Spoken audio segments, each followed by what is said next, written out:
नमस्कार, आप देख रहे हैं हिमस्टार। आपका बहुत बहुत स्वागत है हिमस्टार हिमाचल प्रदेश का आपका अपना चैनल। आइए शुरू करते हैं हिमाचल से जुड़ी कुछ मुख्य खबरें।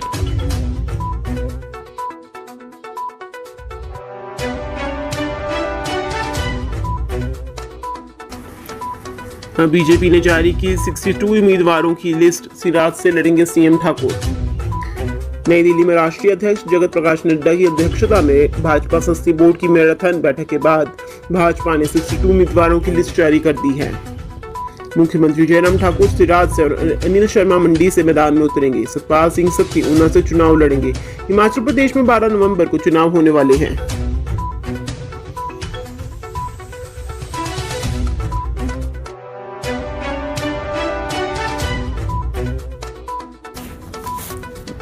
देर रात तक चली भाजपा की केंद्रीय चुनाव समिति की मैराथन बैठक।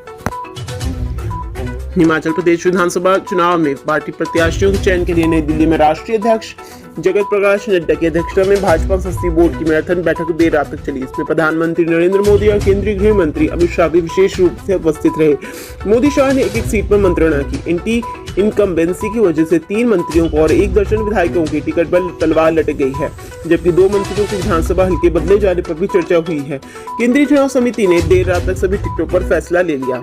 अब भाजपा बुधवार सुबह तक सभी 68 सीटों के प्रत्याशियों की सूची जारी कर रही है। इस बैठक में रक्षा मंत्री राजनाथ सिंह, केंद्रीय मंत्री भूपेंद्र यादव, सर्बानंद सोनोवाल, भाजपा प्रदेश अध्यक्ष सुरेश कश्यप, मुख्यमंत्री जयराम ठाकुर, भाजपा के राष्ट्रीय उपाध्यक्ष सोपान सिंह, भाजपा प्रभारी अविनाश राय खन्ना, सह प्रभारी संजय टंडन, केंद्रीय सूचना एवं प्रसारण मंत्री अनुराग ठाकुर समेत कई प्रादेशिक नेता मौजूद हुए। इस बैठक में प्रदेश चुनाव समिति की 2 चरणों में हुई बैठकों का मंथन किया गया।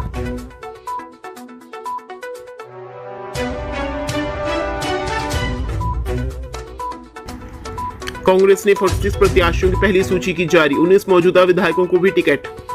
किसे कहां से मिला टिकट? चुराग यशवंत सिंह खन्ना, चंबा नीरज नैयर, डलहौजी आशा कुमारी भटिया, कुलदीप सिंह पठानिया, नूरपुर अजय महाजन, ज्वाली प्रोफेसर चंद्र कुमार, जसवां भराकपुर सुरेंद्र सिंह मनकोटिया, ज्वालामुखी संजय रतन, नगरोटा बगवा रघुवीर सिंह बाली, शाहपुर केवल सिंह पठानिया, धर्मशाला सुधीर शर्मा, पालमपुर आशीष बुटेल, बैजनाथ किशोरी लाल, लाहौल स्पीति रवि ठाकुर, कुल्लू सुंदर ठाकुर, बंजार खीमी राम, सुंदरनगर सोहनलाल ठाकुर, सराज चेतराम ठाकुर, द्रंग कौल सिंह ठाकुर, मंडी चंपा ठाकुर, बल प्रकाश चौधरी, भोरन सुरेश कुमार, सुजानपुर राजेंद्र सिंह राणा, बड़सर इंद्रदत्त लखनपाल, नादौन सुखविंदर सिंह सुखू, हरोली मुकेश अग्निहोत्री, उन्ना सतपाल रायजादा, झंडुता विवेक कुमार, कुमारवी राजेश धर्माणी, श्री नैना देवी रामलाल ठाकुर, अर्की संजय अवस्थी, दून राम कुमार चौधरी, सोलन धनीराम शांडिल, कसौली विनोद सुल्तानपुरी, प्रसाद दयाल प्यारी, नाहन अजय सोलंकी, श्री रेणुका जी विनय कुमार, शिलाइट हर्षवर्धन चौहान, चौपाल राजेश, रजनीश किमटा, थियो कुलदीप सिंह राठौर, कसुम्पी अनिल सिंह, शिमला ग्रामीण विक्रमादित्य सिंह, जुब्बल कोटखाई रोहित ठाकुर, रामपुर नंदलाल, रोहडू मोहनलाल ब्राक्टा। टिकट नहीं मिलने पर आदित्य विक्रम सिंह ने दिया इस्तीफा। वहीं बंजार से खीमीराम को टिकट देने पर आदित्य विक्रम सिंह ने कांग्रेस से इस्तीफा दे दिया। आदित्य विक्रम सिंह स्वर्गीय पूर्व मंत्री कर्ण सिंह के बेटे हैं। इससे कांग्रेस को एक और झटका लगा है। चर्चा है कि आदित्य विक्रम सिंह आपका दामन थाम सकते हैं। पार्टी छोड़ने पर उन्होंने कहा कि अब वो कांग्रेस में नहीं रहना चाहते।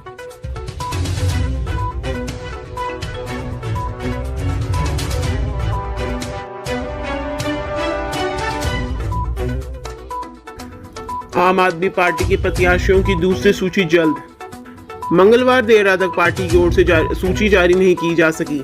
इससे पहले आम आदमी पार्टी ने 20 सितंबर को 4 प्रत्याशियों की पहली सूची जारी कर दी थी। इसमें भाजपा की धूमल सरकार में राजस्व मंत्री व पूर्व सांसद रहे डॉक्टर राजन सुशांत फतेहपुर, हिमाचल युवा कांग्रेस के अध्यक्ष रहे मनीष ठाकुर पांवटा साहिब विधानसभा क्षेत्र से प्रत्याशी बनाया गया। वहीं पूर्व में 2017 के विधानसभा चुनाव में भाजपा से टिकट की मांग करने वाले उमाकांत डोगरा, नगरोटा बगवा और जिला परिषद सदस्य रहे सुदर्शन जसपा को लाहौल स्पीति से आपने प्रत्याशी बनाए हैं।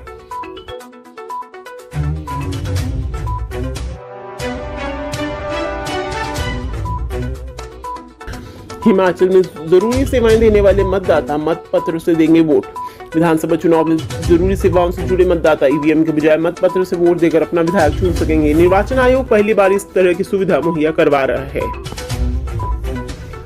मान्यता प्राप्त पत्रकार, स्वास्थ्य विभाग के डॉक्टर और पैरामेडिकल स्टाफ, बिजली बोर्ड, निर्वाचन विभाग, फायर विभाग, एम्बुलेंस पंप ऑपरेटर, एचआरटीसी कर्मी, सहकारी समितियों की दूध सप्लाई से जुड़े लोग इस सुविधा के लिए पात्र होंगे।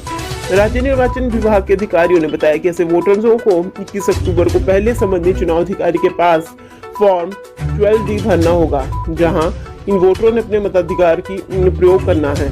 बताते हैं कि यह फॉर्म संबंधित रिटर्निंग अधिकारी के पास 21 अक्टूबर से पहले भरकर पहुंचना होगा। अगर किसी वोटर ने यह फॉर्म भरकर दे दिया है और वह बाद में चाहता है कि वह ईवीएम से वोट डालेगा तो यह अनुमति नहीं दी जाएगी। राज्य के मुख्य चुनाव अधिकारी मनीष गर्ग ने कहा कि संबंधित आरओ ऐसे वोटरों को मतदान के लिए 3 दिन का विकल्प देगा। 3 दिन में से 1 दिन वोटर सुविधा के अनुसार वोटर डाल सकेगा। आरओ ऐसे वोटरों के लिए विशेष मतदान केंद्र तैयार करेगा।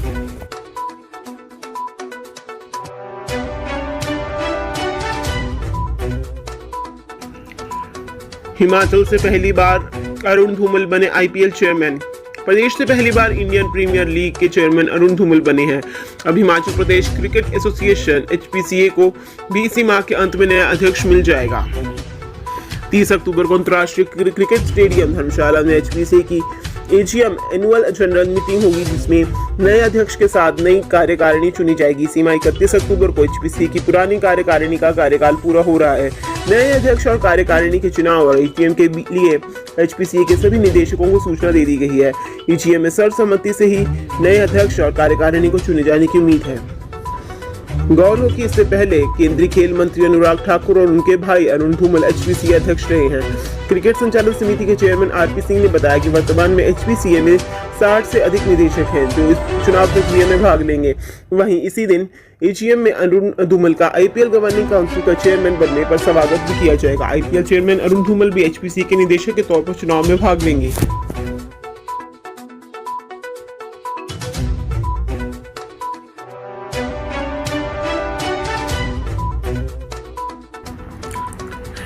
कीरतपुर नेचौक 4 लेन निर्माण में देरी होने पर हाईकोर्ट सख्त।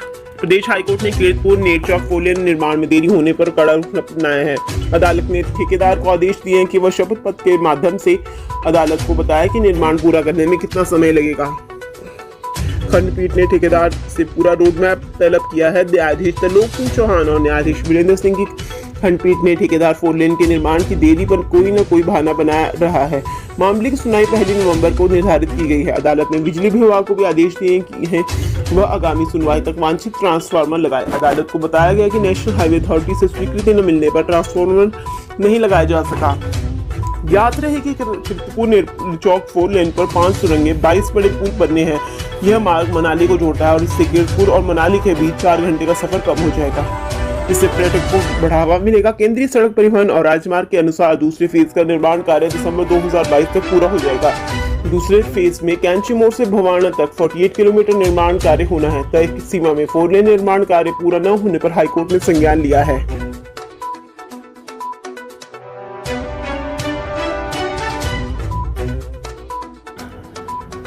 सलमान रुश्दी की सोलन स्थित संपत्ति का विवाद पहुंचा हिमाचल हाईकोर्ट। हरियाणा के 2 लोगों ने जताया हक।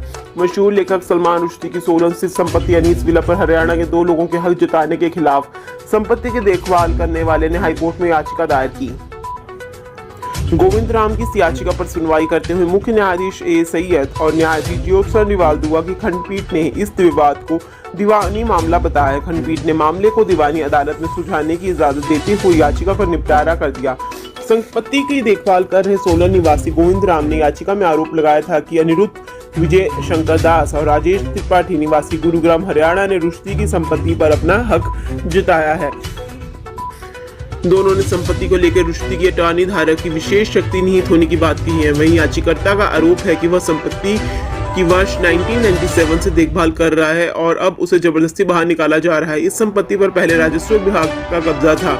रुश्दी की कानूनी लड़ाई लड़ने के बाद विभाग ने संपत्ति को उनके हवाले किया था।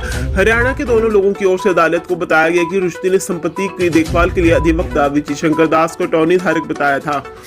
उन्होंने याचिकाकर्ता को इस संपत्ति की देखभाल के लिए तैनात किया था। अटॉर्नी धारक विजय शंकर दास की 10 वर्ष पूर्व मौत हो गई। ऐसे में संपत्ति का कोई भी अटॉर्नी धारक नहीं है। बिना ठोस सबूत के याचिकाकर्ता इस संपत्ति को किसी अनजान लोगों के हाथ में नहीं दे सकता। ज्ञात रहे कि रुश्दी एक ब्रिटिश भारतीय उपन्यासकार और निबंधकार है। उन्होंने अपने दूसरे उपन्यास मिडनाइट चिल्ड्रन 1981 से प्रसिद्धि प्राप्त की, जिसे 1981 में बुकर पुरस्कार मिला। उनका एक उपन्यास विवादों में रहा था। इस उपन्यास का कई देशों में विरोध हुआ। रुश्दी को हत्या की धमकियां भी मिली। इसी साल अगस्त में रुश्दी पर पश्चिमी न्यूयॉर्क में एक साहित्य कार्यक्रम के दौरान मंच पर जानलेवा हमला किया गया था।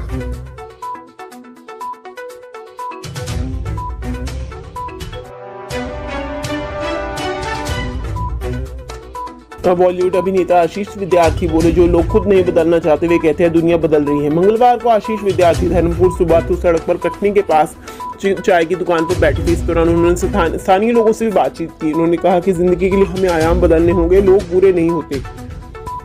बॉलीवुड अभिनेता आशीष विद्यार्थी ने कहा कि जिंदगी में हर रोज बदलाव आ रहे हैं, बॉलीवुड भी बदल रहा है। वर्तमान परिप्रेक्ष्य के साथ जो लोग खुद को बदलना नहीं चाहते वे लोग कहते हैं कि दुनिया बदल रही है, अब दुनिया के साथ चलना ही चलना होगा। उन्होंने कहा कि मैं भी हिमाचली हूँ, मेरा हिमाचल की हसीन वादियों में ही आकर दिल लगता है। मंगलवार को आशीष विद्यार्थी धर्मपुर सुबाथू सड़क पर कटनी के पास चाय की दुकान पर बैठे थे। इस दौरान उन्होंने स्थानीय लोगों से भी बातचीत की। उन्होंने कहा कि जिंदगी के लिए हमें आयाम बदलने होंगे, लोग बुरे नहीं होते, हमें हर जगह अच्छाइयां ही देखनी चाहिए, हर जगह गड्ढों की तरफ ध्यान नहीं देना चाहिए। गौर रहे कि आशीष विद्यार्थी अब तक 240 से अधिक फिल्में कर चुके हैं।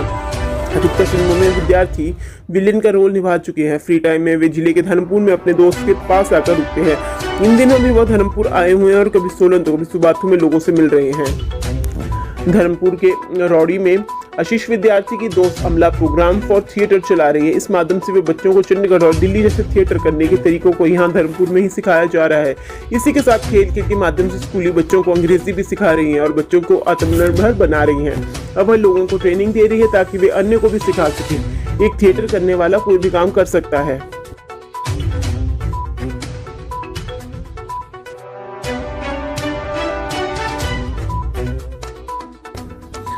हिमाचल के कई भागों में 3 दिन मौसम खराब, रोहतांग समेत ऊंची चोटियों पर बर्फबारी।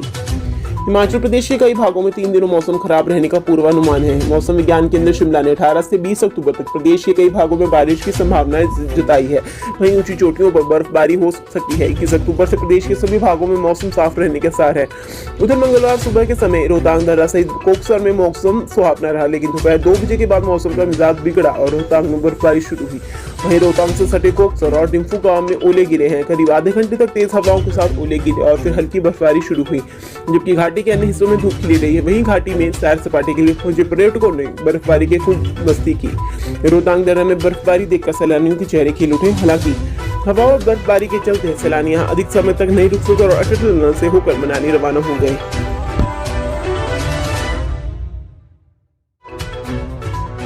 हिमाचल की हर खबर पाने के लिए हिंद स्टार से जुड़ें।